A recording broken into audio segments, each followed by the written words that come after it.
You're listening to the AFTERBUZZ TV network, now the largest new media platform on the web, and your #1 source for after-show entertainment. Very good, Keith Johnson.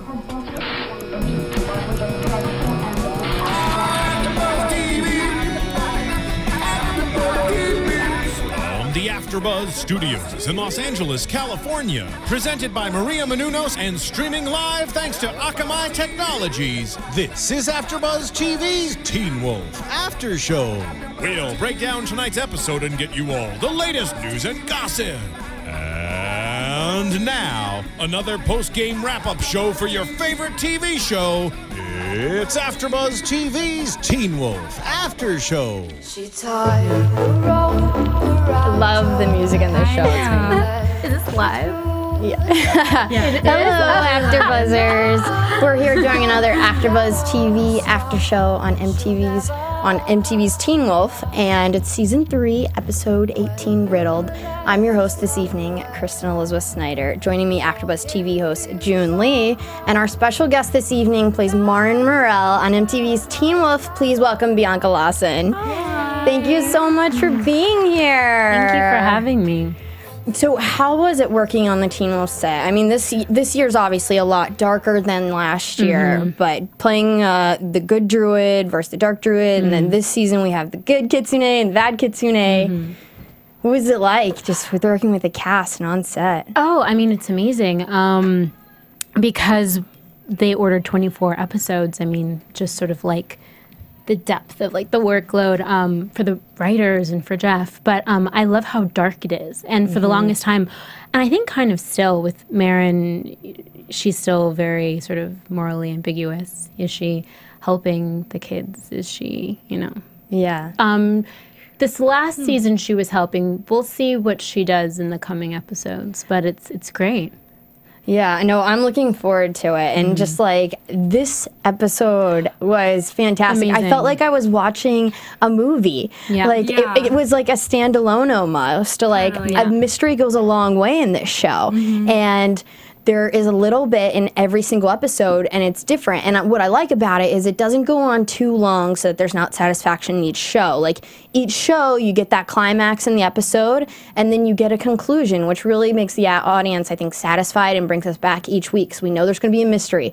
We know, something, there's going to be a danger, but each episode is sort of... Feels like a complete meal. Exactly. And that way you can feel satisfied each week. And, I mean, you still can't wait till next week, but it's just great. And I really like that we're taking on this new storyline with Stiles. Yeah. It's not that I don't want to focus on Scott anymore, but a lot of shows get stuck in circling with the same plot lines. There's a lot of shows we do here, and I feel like every week we are covering the same plot that we covered like 2 seasons ago, sort of. The characters just retracing their steps, falling back to old paths.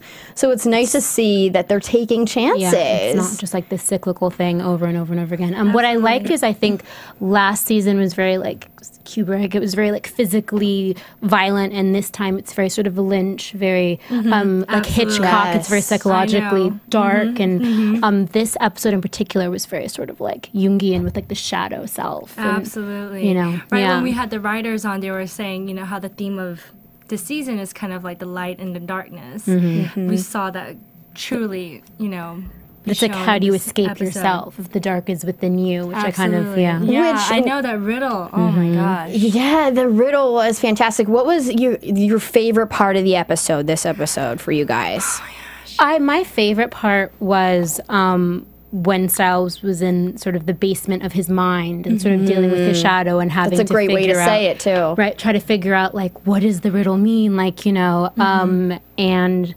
when they unwrapped the guy's face and it was him, I was just like, trying to figure out who it was. Like, even when it was partially still on his face and it was only the top that was like coming off, I was like, who is this? Who's it going to be? Did you ever see David Lynch's Eraserhead?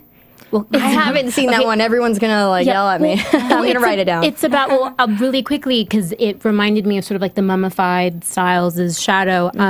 This man, he has a child with this woman, and it turns out to be like a worm baby, and that's sort of what the mummy looked like. So on Twitter, I'm like, wait, is anybody else? Everyone's like, yes, that's exactly what I was thinking it was. It's kind of very, very creepy, but it was a really moving episode with him maybe having like adolescent dementia. Yes. I know. I cried. I was scared. Like, this episode was so intense. I absolutely agree with you. What I love is, like, this season is so internal, yet we are still so entertained. I know Jeff said next week's going to be really action-packed, but the fact that they can show us visually what's going on inside someone's head, inside these characters' heads, that's ridiculous. It's just, like, so impressive, and I love it. Looks like a film. I mean, the cinematography, the camera work, it's gorgeous, the special effects. It looks like you're watching a movie. Even like the little moments when Stilinski, Stiles' father, was hanging his head when when they finally find out that he does have the dementia, like how there was like the subtle slow motion added to it. Just those little effects really made it feel like a film for me. Yeah, and the score and the music selection. Yes. Yeah. Laura and Dino, they're amazing. I really like also that in the writing they don't repeat themselves. Like when they went to Stilinski, they could have said, this is what happened with the whole call, and this is where he is, step by step. A lot of shows repeat that, but instead we did the like ellipses where we just got to see his reaction, because we already know as the audience, and that's great writing, because you're not wasting our time going over the details we already know. So the characters like sort of like hashing. Yeah. So just so impressive. Let's go ahead and get into the episode. Okay. So we have Arden and Derek, and it's we have Kira. Arden show is going to come on about in 2 weeks. She's supposed to join us. So Kira and Derek, I like that we got to see them together, because we haven't seen that before. Any kind of relationship where they were kind of working on screen together. And he thinks that her kitsune interaction with the electricity may have, sparked this Nogitsune in Stiles. And this is kind of what started it. So, she's scared. She doesn't want to be responsible at all for what's going on with Scott's best friend, And what's funny is Stiles sort of warned Scott, stay away from this girl, she could be dangerous. And I heard Jeff saying in an interview that, if someone was watching Derek's back last season, maybe you wouldn't have gotten so close to the Drock and had to deal with that turn of events and, her trying to kill his friends. So I'm not saying, Kira is bad at all, because so far we all love her. She's so sweet. We're all rooting for the relationship with Scott. I think that they're like perfect together, and she kind of parallels where he started in season 1, and just like starting to find out who she is. But we thought that her mom was definitely like suspicious, and we were right in this episode. But I was thinking she was bad, so it was nice to find out that she it's inadvertently, unconsciously, possibly starting sort of these dark things, but not intentionally. Yeah, I feel like she's like the good kitsune. It seems like so far. Are you talking about Kira's mom or Kira? Or both. Because Kira, in this episode, wasn't it revealed, I could be wrong, that Kira possibly inadvertently was the catalyst for all of these dark shadows. So it's, again, I think all of these characters kind of have that light and that dark. But yeah. But I think when Kira's mom was talking to Stiles, well, the Nogitsune in Stiles, when Kira's mom shows up in the hospital and talks to Stiles, like the demon inside Stiles, and she says that she knows somebody who can take him down if the Oni can't take him down. I'm pretty sure she was talking about Kira. So I think Kira is like that. I was thinking Scott or Kira. I wasn't sure who she was speaking about. What do you think? We will find out. She knows, she can't say. We will find out. But what's kind of really great is, all of the character development, Scott sort of becoming a man now, and Lydia's development, and what's happening with Allison, and Derek coming back, and and we finally get to hear what Derek, went to do. He had taken Cora back to South America, and he needed to talk to his mom, and she kind of told him, we didn't just live in this town, we were protecting it. So it was nice to hear that, and that he's going to, be there for Scott and give him like trade secrets, basically, of of how to go about being the alpha and how he can help him protect this town. And it's nice to see that again, because it was sort of, we're going back to how, you know, he used to be like a guide for him. So I'm glad that we're getting him back more, and he's going to continue to help Scott. It feels almost like fate, though, with the characters. Like, they each sort of have their predestiny. So regardless of sort of how they get themselves off course, something seems sort of inadvertently bring them back to their, you know, on that path of potential. So. Absolutely. And so we were getting, Allison was, you know, her phone was turned off. That was weird. And she had those messages from, like, that were in Japanese. And they go to Kira's dad, Mr. Yukamura, and he kind of translates for them and lets them know that they were saying all evacuees must stay 10 feet from the fences. And they were talking about, like, German World War II camps that were in California. And I actually know about that. I've been to, like, the Rustic Canyon, and they do have, like, an old German camp set up there. So when they were talking about there being, like, those old camps in California, there really were. So I'm excited to see where they're going with that story. And Jeff said that, like, the fact that Stiles was wrapped up, that he had that around his head and everything with the teeth, that has to do with the Japanese German camps and what, you know, I guess sort of happened to them in those camps. I'm not really sure. So yeah, it's terrifying. It is. So I'm guessing being all wrapped up like that, we can suspect, you know, is some kind, whatever happened to them, that was sort of what they had, where they ended up with the, you know, those sort of bandages and mummified and closing. Right. And maybe that's what turned them bad. Maybe that's why they kind of haunt Beacon Hills. Because it is kind of California specific. Yeah, that's a good point. So then we get Stilinski and Agent McCall. And it was nice to see that Agent McCall actually came through for once, and he kind of, you know, was there to help rather than hinder. Do you guys think that Stilinski and McCall can make up after this, since Agent McCall was helping find Stiles, and it was him who actually realized that Stiles was in the den because he had mentioned the coyote repellent? Yes, I mean, I think whenever sort of, you know, there's a bigger cause for people to come together and sort of help, I think they can.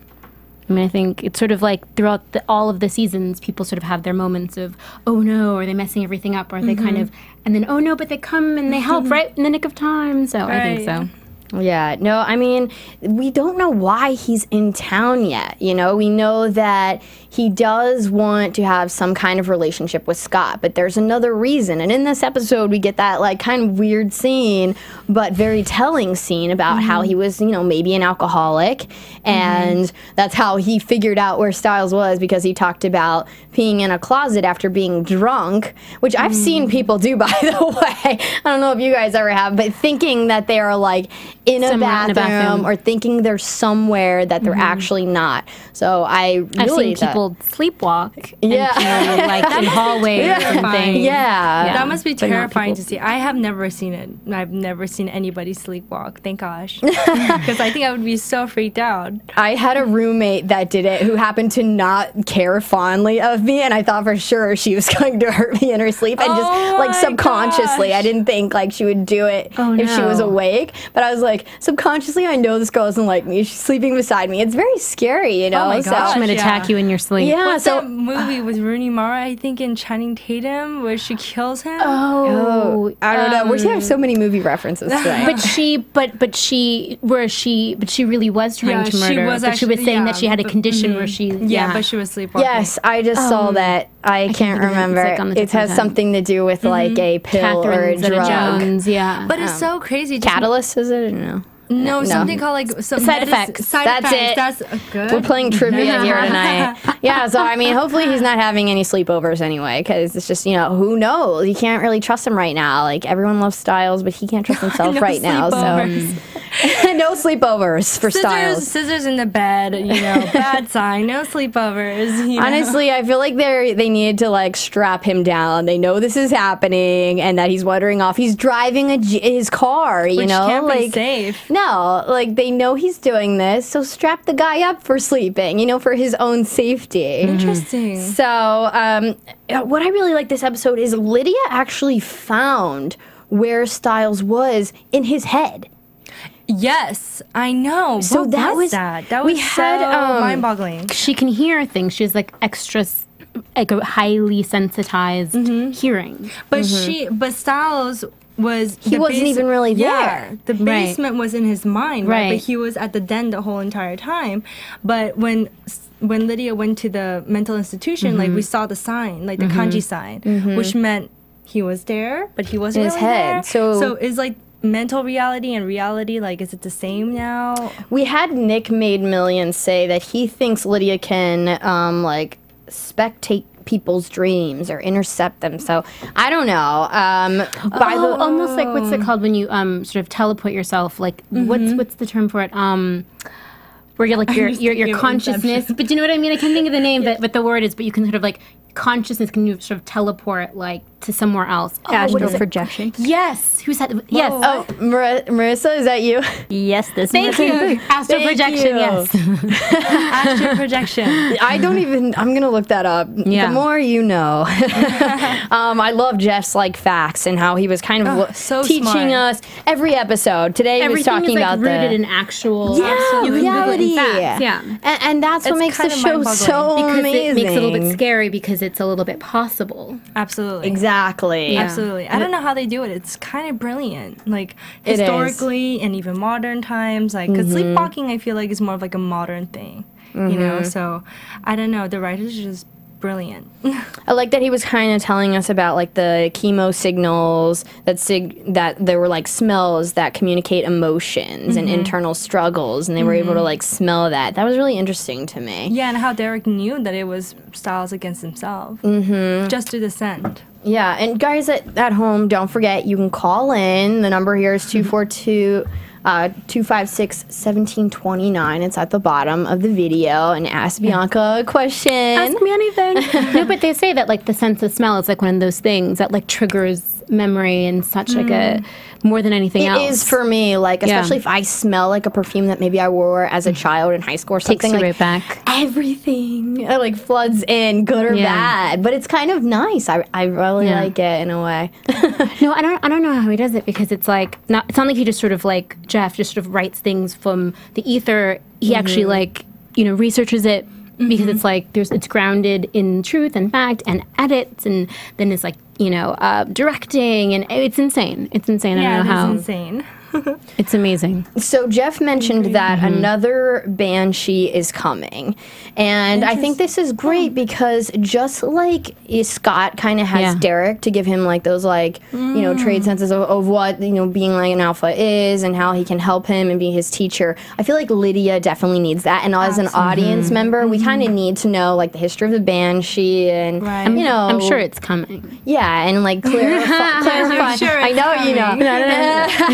But like clarifying the powers, because I know we've all been wondering. We waited like a season and a half to figure out what her special powers were. But I think it really helped her. It seems like she's struggling a lot with her powers because she wants to help so badly, and she's used to always being right as she's so intelligent. So it's hard for her to not understand how to control these powers. Right. So I'm looking forward to that other Banshee coming in and kind of helping the audience figure it out and helping guide Lydia to how she can help the pack more.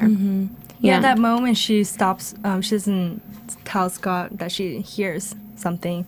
Yeah. We really feel for her in that moment, and I think anybody can connect to that moment. I really liked that shot in Stiles' room where he had all the red threads. And she's like, "Did you hear that?" Oh my god! And just like plucking them, she could hear sounds. I just felt like that was like such like a maze and like serial killer's room. Like it was so scary. Interesting though, and I don't know if this is true, and I kind of want to ask the writers if when I thought of string theory, and how like this is all a hologram and it's just like a vibration of the strings, and I thought, I wonder if that's what they're sort of writing into it, because this is. Are you talking about like physics? Yeah. Like string theory, and how that maybe that's why when Stiles is in his mind, and he's technically can also exactly, because technically gosh.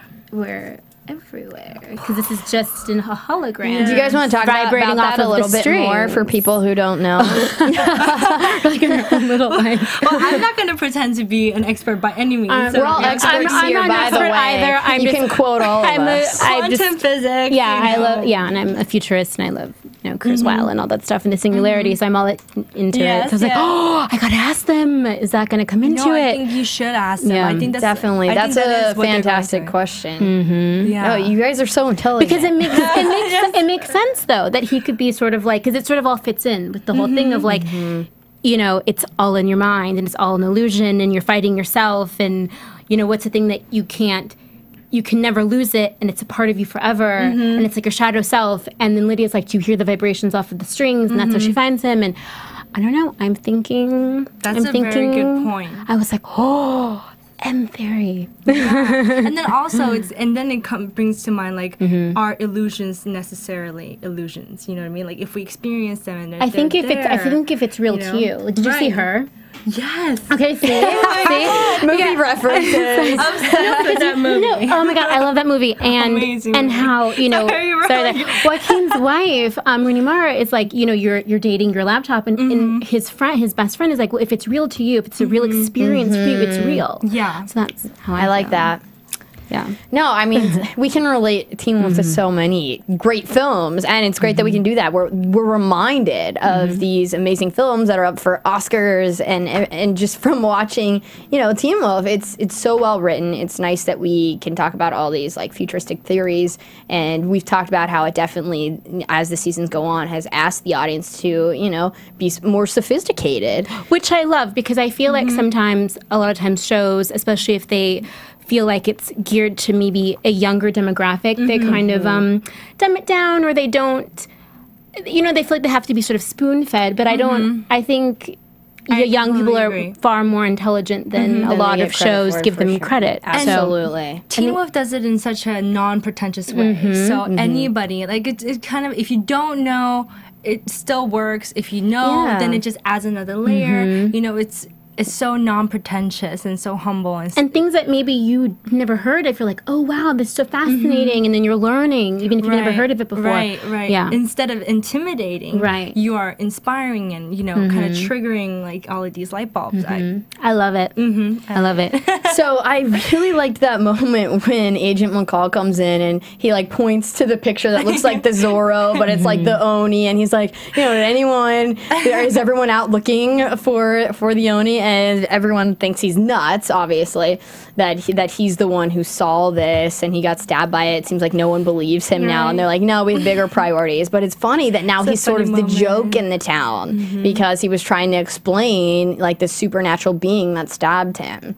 So I really liked that moment because before now, Stilinski was the one that everyone was looking down on. So it was nice that we got that kind of flip and that McCall was actually able to help Stilinski. So we're coming around with their character development, and it's nice to see them growing and helping each other and changing and finding out more about, what their end goal is.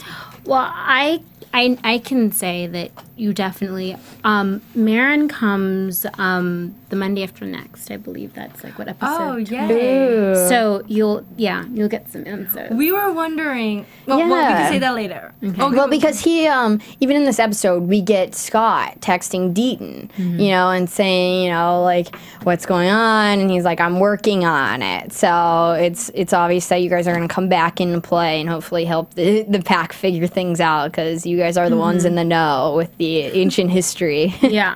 Yes, us druid emissaries / whatever else we are. That's awesome. It's a mystery. Yeah. I love how that's still unraveling. I remember every season being like, I want to get a little bit more and a little bit more and a little bit more. Yeah. I like it. It's fantastic. So we'll now just focus a lot on Stiles because that was this episode. So heartbreaking. Oh. Yeah. Need to give Dylan a round of applause for that one.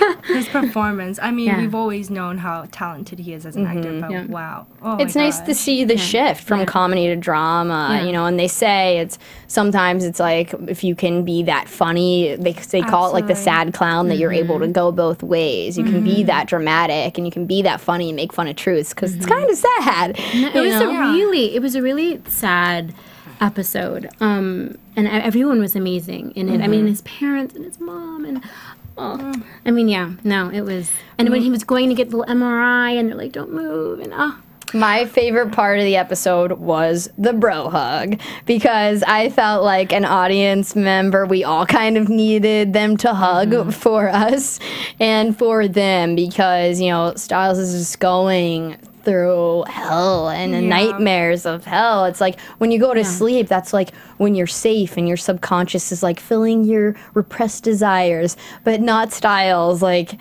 it's just torture and nightmares, and it's like his body just can't get rest, and that's so important to be able to function throughout the day. Like when I don't get sleep, I am just all over the place. I'm like feeling like there's something wrong with me. So the fact that he is basically not sleeping at all when he goes to rest, you know, he is going through torture and mental abuse and he's walking around. It's like I just can't imagine what kind of state you're in like that. I mean, it makes you kind of definitely have empathy for people that have mental illness, and because you can't escape yourself. If there's something, if it's external to you, it's an external enemy. But if it's in your mind, Right. I mean, how do you? How do you, You know. Yeah, how do you escape? You can't. You can't. Yeah, it must be terrifying. What I want. Oh, go ahead. Oh no, I mean, for me, I just kind of thought like, was there like a little bit of, if you're sick, I'm gonna turn you into a werewolf thing happening between Scott and Stiles. I agree with And that I because think he was that's- like, if there is something wrong with you, I'm going to do something. We're going to do something. Yeah. And I think a lot of the audience kind of clued in that, you know, maybe he'll turn Scott. Because if we remember Erica, she suffered from seizures. And then, you know, she wanted the bite. And once she got the bite, she was able to overcome that sort of like natural pain that she was born with. So if this is something that Stiles, you know, obviously was born with, we know his mother had it, perhaps getting the werewolf bite could cure him. But in another way, is that what the Kitsune wants? Does the Kitsune want even more power? Is that part of the Kitsune's plan? Wow, the Nogitsune. The no Kitsune, the bad Kitsune, which is the no Kitsune. Yeah. Well, I don't know. I just loved, you know, because most of the time when we hear about humans humans being bitten by werewolves or vampires, it's usually like a love interest. And I just really love the way that, you know, it can happen between friends, and it just made their friendship seem so much stronger to me. Because if I had a friend and I was a vampire and they were dying, I would want to bite them, you know? But we never hear about that. We never hear about that. And their friendship is just so strong and so beautiful. Yeah, no, I agree. It's nice to have a friendship celebrated for once on a show rather than a opposed to just romance. Right. That love is, you know, it's not just the sort of the romantic Right. partners, but that you can have that kind of intense familial love between. Exactly. What I want to know, and maybe I didn't get to see the coming attraction for the next episode, is at the end when Stiles goes into the machine and you're going to hear like a knocking, and then Lydia is like hearing it, and she turns up the thing so she can't hear, and she's screaming, and I want to know, oh my God, what is that? Like, what is that intense knocking? Is it really that loud, or is it just magnified for her?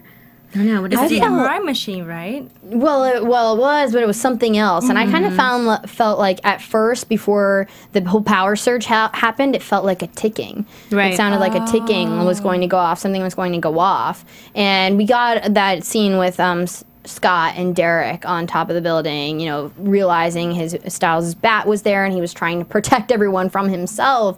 Oh, what a crazy struggle. Can you imagine, for trying to protect those around you from yourself? I mean, that's something we should all definitely reflect on and be conscious of. Some people don't care, though. Some people don't care. Some people just cause chaos wherever they go. They So do, true. and it's important to be self-aware of that. And Stiles, luckily, has always cared about his friends first. So he knows there's something wrong with him. He's protecting his friends from himself. But that's definitely something, especially as a teenager, you should reflect on. There's a lot, I remember attitude problems with myself, hormones up and down, and you're not always as considerate about your friends and your family as you should be, and you don't know what kind of hell you're sort of and at that age too, everything is so magnified. Everything feels so life and death, and so you feel like it's only happening to you, and this isn't, no one else is experiencing this, so what you're going through is like the worst pain that anyone's ever felt on earth. I really feel like it is, though.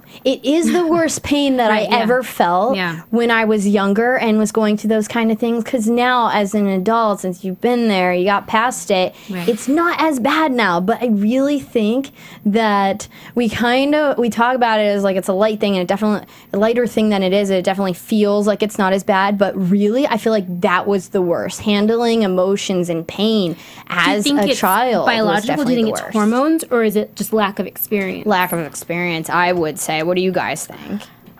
I think it's hormones. I mean, I think it's both. I think it's both. But I don't know. But you could be right, because I have a friend that they say, like, if you kids that maybe grow up in third world countries are so, they're so numb. Yeah. Well, they've been through so much. Strong. So maybe you're right. Maybe it is being exposed. Right. And in the show, we get to see our characters. We saw Scott, how much he's changed from season 1, how much stronger he's become, forced by his environment to become stronger. And now we're kind of getting to see that with Kira, and I'm excited to see where her character goes. I know, in the teaser, you see Kira, like, being badass. Like, she's, like, ready to, like, punch somebody or kick somebody. I don't know what she's doing, but like they were running very fast. Yeah, in the they were woods. doing something, and I was like, "Go, Arden!" So let's talk about the Kira's mom, and we get that scene where she's kind of with the Onis, the Fireflies, and Stiles is possessed by the Nogitsune. What is it? Is that how you say it? Nogitsune, yeah. Nogitsune, and. So he's kind of talking. Okay, nobody's correcting us. I'm sure everyone on live streaming and YouTube will let us know any wrong pronunciations. Please do let us know. But they're introducing quite a new vocabulary, so we're all getting used to it. Reading it, hearing it, and then saying it out loud, so different. So we have her, and were you guys shocked at all? I definitely felt like she was going to have a part in this, because we got that earlier scene where it was like, she kept her name, like the father took her mother's name because she was the last surviving member of her family. The mother, Kira's mother, was the last surviving member of her family. So Mr. Yukamura actually took her name. And even in that scene where she's changing Kira's light bulb, we see like the electricity. Yes, and she kind of looked over at Kira to see if Kira noticed, and I think she did. Absolutely, Kira definitely noticed. So, and then we get that exchange between Kira's mom and Stiles, which is the Nogitsune at the moment, and they're, she's kind of saying, like, you won't deter me even if you're inhabiting an innocent young boy. So it looks like it doesn't matter that, it's Stiles' body. She's going to, go through with kind of attacking him and trying to get the, bad kitsune out of him. Where do you guys see this going? I mean, if Stiles, gets bitten, maybe the kitsune will get more power. If he does get bitten, maybe he can overcome his mental illness, which will then kind of cure the fact that he had this weakness. Because even Derek was pointing out that why would they go after Stiles? He has no power. But they were, he obviously had a weakness, that open door in his mind that sort of allowed these dark spirits to find their way in because he had that weakness.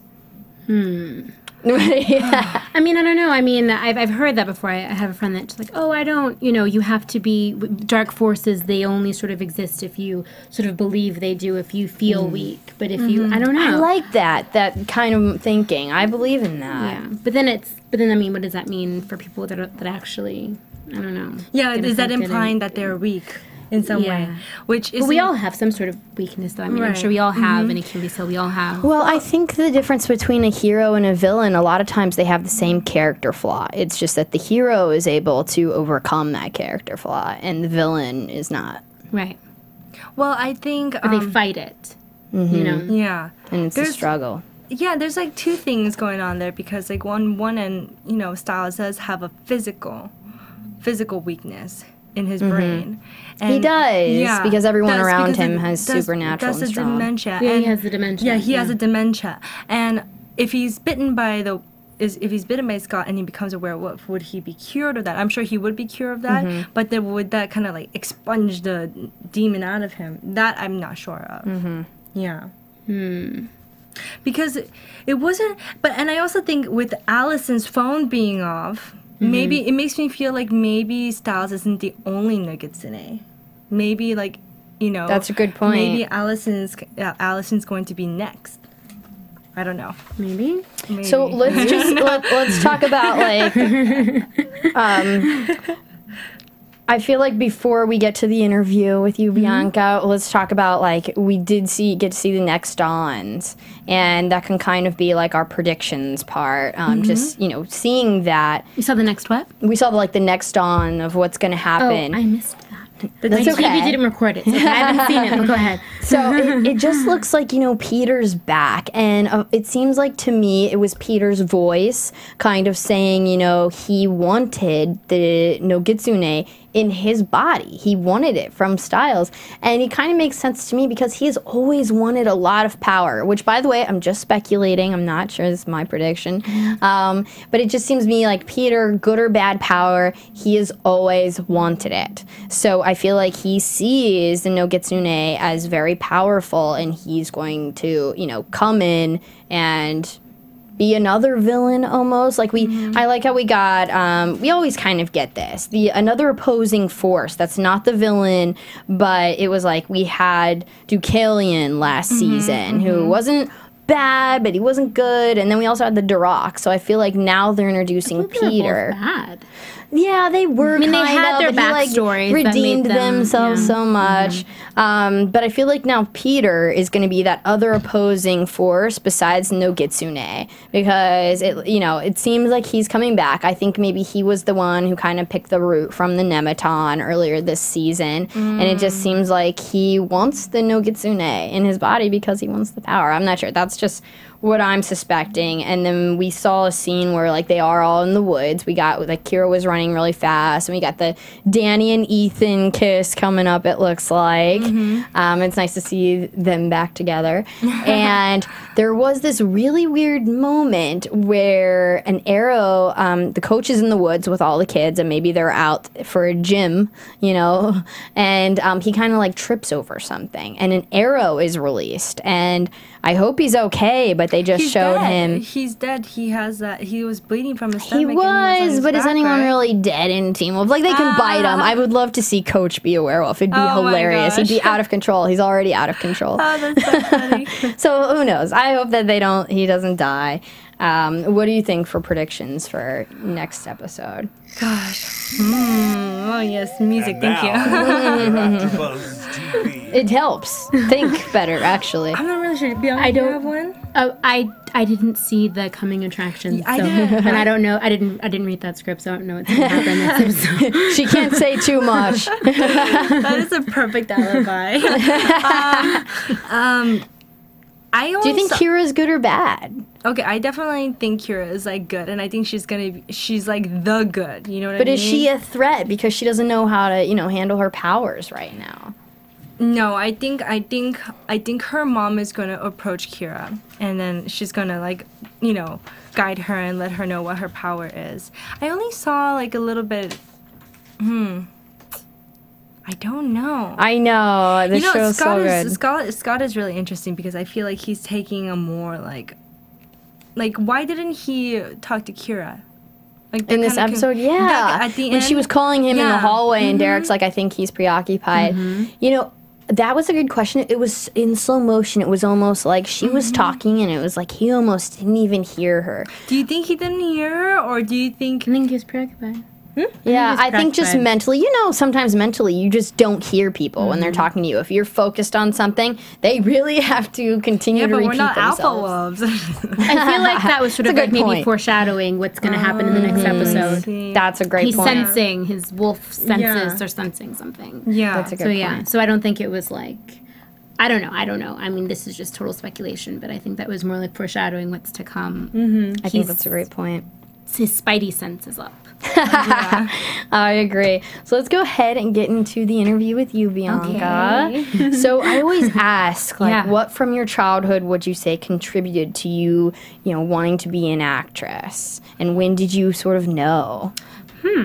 Okay. Well, I mean, I've always been a cinephile. I mean, I watched tons of movies with my parents, and so that, I was like, oh, I want to do that. Plus, I was kind of shy and introverted, and I think shy, introverted children kind of have that desire to express. Absolutely. So I, just went to my parents, and I was like, I want to be in commercials and I want to act. And I think also too, living in LA, at least you see that it's possible. Exactly. As opposed to like if you live somewhere really far away and there's no business, it's like, oh, that seems like a miracle, a dream, but I was already living here. I'm here. So it's like, okay, my parents are really supportive. So that's fantastic. So I knew for sure at like 8. That's amazing. Were you starting to do stuff when you were younger? I started when I was 8, and then I got my first job when I was like 9. That's amazing. That's amazing. Yeah. What was your first job? Can we talk about it? Yeah, I think maybe it was a Barbie commercial, which is so crazy. Really cool. Because you watch those commercials, Saturday morning, and you see those Barbie commercials, and I was like, those girls look so cool and so beautiful and amazing, and I loved Barbies. I was like, I want to do that. And I was actually just talking to a friend of mine. I was obsessed with this show called Funhouse. And where have you seen it? You go to the obstacle course, and you have to get the little tickets. And I was just one of those kids, like I would watch something and I would think, I was like, I want to be on that. And I wrote down the number where it's like, if you want to be a contestant, And I got the number and I gave it to my mom and I was like, can we call? Can I be on the show? And, to my parents' credit, they were never like, that's crazy. Like, okay, that's sure, great. No, absolutely. You have to try. And I did it. Yeah, and I did it. And I was like, who in my school would be a good contestant? And I went through like the school phone book and I picked a boy. I didn't even know him. I mean, I kind of knew him around, but he was like older, but I thought he'd make a great contestant. And I called and I spoke to his mom, and his mom was like, okay. And then you did this. Yes, you were coordinating all this. I was such a crazy child and total entrepreneur. But my parents let me, and we went on the show, and I won. We won because I got some random question about bees, and I had just seen a documentary on TV about bees, and that's how I just knew. I don't know. It was weird. So yeah, so it was all these sort of. Wow, serendipity. See, I feel like a lot of parents, when they hear their kids, there's a study and they test kids' creativity and imagination when they're about 3. And then they do it again when they're 7. And when they're 3, it's really high and they have all these dreams and goals. And when they tested them again at 7, it was a lot lower. And they say between the ages of 3 and 7 is when the parents, kind of tell their kids that they need to, those are big dreams. And, you need to get a job that makes sense in the town, something you can do. It's kind of wild to think that doesn't really happen. That seed of doubt, or that take away the possibility. Have you seen? There's a great documentary called the Up series. The Up series. And I'm writing it's like this British documentary. It's kind of about that, like who you are at 7 is who you'll be for the rest of your life. And so that's really cool. They take these kids. A group of kids from different sort of socioeconomic backgrounds, different, just completely different, some kids are really sort of poor and ethnic, and some are very wealthy and, whatever, and every 7 years they go and they visit them. And now it's like at 56 and up. So every 7 years they go back and they visit the same group of kids to see how they've changed, how life has affected them, if the core of them is still sort of the same, and it weirdly is. That's so interesting. Yeah. I think that's so true because for me recently, I find myself like trying to go back to when I was like 7 or 8. Like, well, that's why they say that early childhood development, like that it's everyone's like, oh, yeah, focusing so much on like college, and yes, but that sort of it's the sort of how you're dealing with your child from the time that they're born until Absolutely.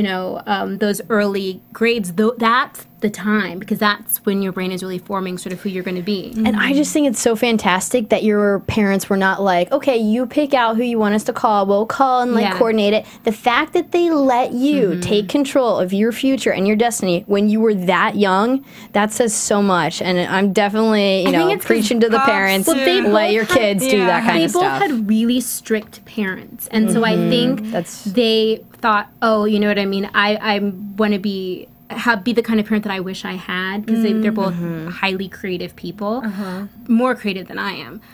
So they were like, okay, they really validated that, and they weren't. But what I think is good, and I think this sort of maybe what can be a problem with kids that go into the business, is if the parents.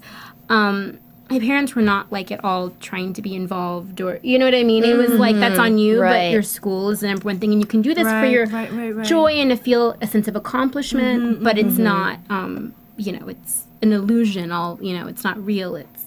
It's not. We're not just gonna like sit back and let you, pay for everything. You know what I mean? It was like I was still like a child, but that's good that they were letting you be a child. Yeah. So what's one of your best like set experiences or stories from set with any of the characters, or best, or just a memory? Just one of your memories from on set, a funny time. Okay, let me think. It can be anything. I know. Oh gosh, I'm trying to like go back. Okay, this isn't even remotely exciting to anybody. I wish I could think of something that would be like really controversial and like exciting, but this is just only exciting to me. I had never experienced snow until I was like 20.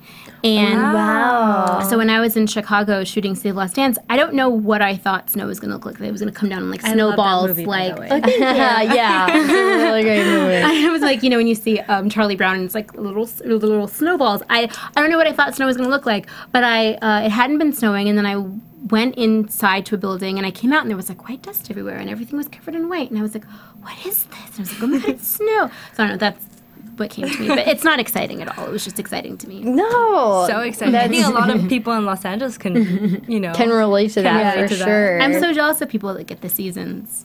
Yes, but then we get the amazing weather. I mean, like, think about the people who are snowed in and can't go to work. And I feel like we get to live more out here, because we're not stuck coordinating our schedules with the weather 8 months out of the year. But I weirdly feel like, because like on the East Coast, you see the passage of time with the seasons. Absolutely. I know exactly what you're talking about. If you live in LA, it's easy to lose time. Like, it's easy to sort of like months and years go by, and you don't sort of accomplish the things that you set out to accomplish, because it feels like one long day. Right. Because you're not actually seeing time pass because the seasons, I don't know, it's just how it I totally agree. I understand that, so I guess just we can all reflect on that. I feel like awareness is everything, so if you're aware of that, then you can sort of change that. I mean, even when you're aware, though, it's tough. I know exactly what you're talking about. When I visited New York and it was so cold and everybody was just bustling, you just really feel alive, like you really have your eye on the prize. I had the Tiger. I've always wanted to move to New York because it feels, you know what I mean? Everyone's like, it's like, I feel like living in LA, it's almost like living by the beach. You know what I mean? Everything's really back, and like, tomorrow. And LA is awesome, by the way, guys. I'm from LA, so me too. This is my hometown. I know. I'm just saying. So what's like a future project that you want to work on, and what can you talk about that you're working on the side from Teen Wolf? Other than Teen Wolf, I just had a film that aired on Lifetime that I produced. Congratulations! New producer. Congratulations! So that was like a dream I had my last birthday, actually, which is in March. So last March, I was like, I want to do that, and it happened. So I was very excited about that. So that just aired New Year's Day. And I'm trying to get the rights right now to a book that another actress had the rights to for like 10 years and didn't do anything with it. So so I'm trying to make that happen right It's now. amazing that you're doing put all, it out there. If you weren't going to be an actress, like what other career options did you think of? It's very strange because when I was a child, I just wanted to be an actor. But now in hindsight, I always sort of loved anthropology. I would have been a social scientist. Really? Yeah. That's yeah. really I'm not a natural extrovert, so it's weird to me that I'm an actor. That. I'm not. I hear that's that very of a lot common, of though. actors and actresses, actually. I'm like, I'm the person that's like in the corner observing, like, don't look at me, I'll just sit back and listen. So it's very strange. That's my job. Although I think when you're actually acting on set with another person, it's very intimate. It is. The actual, the act of acting, so weird, is different than all the other stuff that comes with sort of having to put yourself out there and promote things and be on. But when you're on a set, it's very intimate, it's very enclosed, and so you can be a shy person and be an actor, but it's all the other stuff that's like, oh, whoa, oh my God. So I'm fascinated by people and social groups, and that's what I would have done. So you're producing now. Do you... And when you get the rights to this book, do you want to direct that, or no? I want to find a screenwriter. I'd want to produce it. Yeah, I want to assemble the talent. that's awesome. I can tell that you have a very entrepreneurial mind. You know? Like, so I think I can totally see you producing and doing that. I get restless. I have a lot of like energy, and it's hard sometimes being an actor, because so much of being an actor is like auditioning and waiting for your next job, being patient. Yeah, it's crazy. So that's again when I'm like, how did this happen to me? So I sort of need other things to feel like I have more control, that I can create projects for myself. So where can the fans, do you have a website that the fans can kind of go and check out what you're doing, or should we just follow you on Twitter? I was totally not anywhere on social media, and Heather was like, you need to get on. Heather, my publicist, Heather. She was like, you need to be on Twitter and Instagram at least. So so that's where I'm at now. Okay, and what can we follow you? What's like the handle? Okay, my handle is, because my name in all of its different forms was taken. I had to go with the nickname. So it's my Twitter handle is BiancaBot4, so Bianca and then BOT4, and then my Instagram is BBot4, so BBOT4. Oh, that's such a cute handle. Yeah, I had to. Great. I wanted to. You can get that certified, by the way. I'm sure she can help you with that. Because I you can get your name back. You can get your name back. Edie did that. Edie, I'm gonna do that. But you know what happens is, once you if you change your Twitter handle, then you get unverified. And I mean, I guess it's, who cares? But then you just sort of let everybody know, oh, my Twitter handle's changed. But I'm going to do that. I'm going to do that. But I wasn't on Twitter. And then I rushed to get on it for Teen Wolf's last season finale. So I was like, okay, what's a quick nickname? My friend calls me B-Bot. So I was like, hey, fine, whatever. It's really dumb, but no, okay. I like it, you know. And you're doing so many other things, so it's great that we can follow you there. Obviously, you're so intelligent. You were bringing up all these fascinating things that I was writing down, so I can go look up later, because I feel like I'm not in the know now. So it's great. You know, I'm looking forward to your tweets. I'm sure they're, futuristic from what it sounds. Just that kind of thinking is really entertaining to me. It's weird though, because it's like, how do you, I was talking to a friend of mine, it's like, how do you sort of treat it in a way, because they're just quick little, it took me a long time to practice getting what I wanted to say, very short and concise. It takes practice. I found it changed the way I email. I changed the way I talk. I'm sort of I'm like, oh wait, I'm not actually speaking in complete sentences anymore.